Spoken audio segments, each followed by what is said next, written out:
செந்தில்வேல் அவர்கள்ட்ட கேட்கணும்னு நினைக்கிறேன். திரு செந்தில்வேல் நம்மோடு இணைகிறார். எதிர்த்தரப்பு எம்பிக்கள் திரு சுதர்சன் ரெட்டிக்கு வாக்களிக்காம சிலரோ பலரோ திரு சிபி ராதாகிருஷ்ணனுக்கு வாக்களித்திருந்தா நீங்க சர்ப்ரைஸ் ஆவீங்களா? இல்ல, கோட்டீஸ்வரன் கருத்து என்னுடைய கருத்தும் அதுல பெரிய சர்ப்ரைஸான வாய்ப்புங்கிறது பெரிதாக ஒன்றும் இருப்பது போல தெரியவில்லை.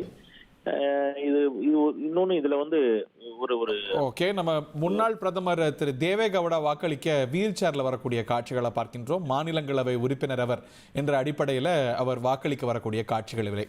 கோ ahead mister Senthilvel. Yes Hari, இது ஒரு பிரஸ்டீஜியஸ் இஷ்யூ மாதிரி ஆயிடும். நீங்க உங்களுக்கு ஒரு கௌரவ பிரச்சனை தானே. இது ரொம்ப எளிமையா சொல்லணும்னா, நீங்க ஒரு சாதாரண பஞ்சாயத்து போர்டு தேர்தலில் ஒரு மாவட்ட செயலாளர் தனக்கான ஆதரவாளர்களை ஏதோ இடத்துல இழந்து யூகிக்க முடியாத வகையில எதிரணி வெற்றி பெற்றாலே அவர் என்ன ஆடுவார் மனதளவுல. ஸோ இது இந்திய குடியரசுடைய துணைத் தலைவரை தேர்ந்தெடுக்கக்கூடிய ஒரு தேர்தல் என்று வருகிற பொழுது ஆட்சி கட்சியாக இருக்கக்கூடிய பாஜக அதுல இந்த மாதிரியான திருப்பங்கள் எல்லாம், எதிர்பாராத திருப்பங்கள், ட்விஸ்ட் எல்லாம் நடைபெறுவதற்கு எந்த இடத்துல அனுமதிக்காது. ஒருபோதும் அதற்கான சாத்தியக்கூறுகள் இல்லை. ஆயினும் ஜனநாயக ரீதியில் ஜனநாயகத்தை காப்பாற்ற வேண்டும் என்ற அடிப்படையில் எதிர்கட்சிகள் என்ன செஞ்சிருக்கிறாங்க, தங்கள் தரப்புல ஒரு வேட்பாளர் நிறுத்தி இருக்கிறார்கள். எதிர்கட்சிகள் வலிமையான போட்டியை கண்டிப்பாக கொடுப்பார்கள், அதுல மாற்று கருத்து இல்லை. நான் சொல்றது கம்பேரிட்டிவ்லி கடந்த காலங்களை விட இந்த முறை எதிர்கட்சிகள் கொஞ்சம் வலிமையான போட்டியை கண்டிப்பாக ஏற்படுத்துவார்கள், நிச்சயமா ஏற்படுத்துவாங்க. நடுவில் இருக்கிற கட்சிகள்லாம் இதை புறக்கணிப்பது இல்ல ஒரு நிலைப்பாடு எடுக்காதது எல்லாமே எதிர்கட்சிக்கு பலவீனம் தானே. அவங்க எல்லாம் பாஜகவை ஆதரிக்கக்கூடிய கட்சிகள் இல்லை, அட்லீஸ்ட் வெளிப்படையா. எஸ் அதுதான் சொல்றேன். அதனாலதான் நானும் சொல்றேன். அது கண்டிப்பாக ஏதோ ஒரு இடத்துல நிச்சயமாக பாஜகவிற்கு வலு சேர்ப்பதாகத்தான் இருக்குங்கிறத நானும் சொல்றேன். பாஜகவிற்கு வலு சேர்ப்பதாகத்தான் நிச்சயமாக இருக்கும். நீங்க இதை இப்படி எடுத்து பாருங்களேன்.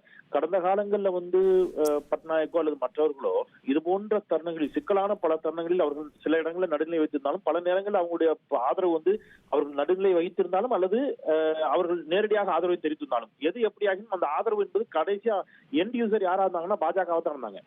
சோ இந்த முறை இந்த கட்சிகள் வெளிப்படையாக பாஜகவை ஆதரிக்காமல் நிற்கிறார்கள் அப்படிங்கிறது இருக்குல்ல. நீங்க இன்னொரு கோணத்துல இருந்து பாத்தீங்கன்னா, இவங்க காங்கிரஸ் கூட்டணி, இந்தியா கூட்டணியை சேர்ந்த வேட்பாளரை ஆதரிக்கவில்லை என்பது ஒரு புறம். பாஜக கூட்டணி சேர்ந்த வேட்பாளரை தங்களுடைய ஆதரவை பெற முடியல பாஜகவால, மோடியால, அமித்ஷாவால என்ற நிலையும் இங்க இந்த எதிர்கட்சிகள் இன்றைக்கு வலுப்பெற்றிருப்பதைத்தான் உணர்த்துவதாக. எதிர்கட்சிகள் இந்தியா கூட்டணி பக்கம் நின்னா இந்தியா கூட்டணியுடைய பலம் இன்னும் பெருகும். எப்படியா இருந்தாலும் பிஜேபி ஜெயிக்கும் அப்படிங்கும் போது அவர்கள் இந்தியா கூட்டணிக்கு தானே கூடுதலா தேவை. கூடுதலா நிச்சயமாக தேவை. அவங்களுக்கு அமலாக்கத்துறை கண்ணு முன்னாடி போகும், வருமான வரித்துறை கண்ணு முன்னாடி போகும், சிபிஐ கண்ணு முன்னாடி போகுமா இல்லையா? ஒன்று. இன்னொன்று ஹரி, ரொம்ப யதார்த்தமா இப்ப இந்த எதிர்கட்சிகள் எல்லோரும் ஒருவேளை காங்கிரஸ் கூட்டணியை ஆதரிச்சிட்டாங்கன்னு வைங்க, மிக உறுதியாக காங்கிரஸ் வேட்பாளர் வெற்றி பெறக்கூடிய வாய்ப்பு இருந்துச்சுன்னா கண்டிப்பா ஆதரிச்சிருப்பாங்க.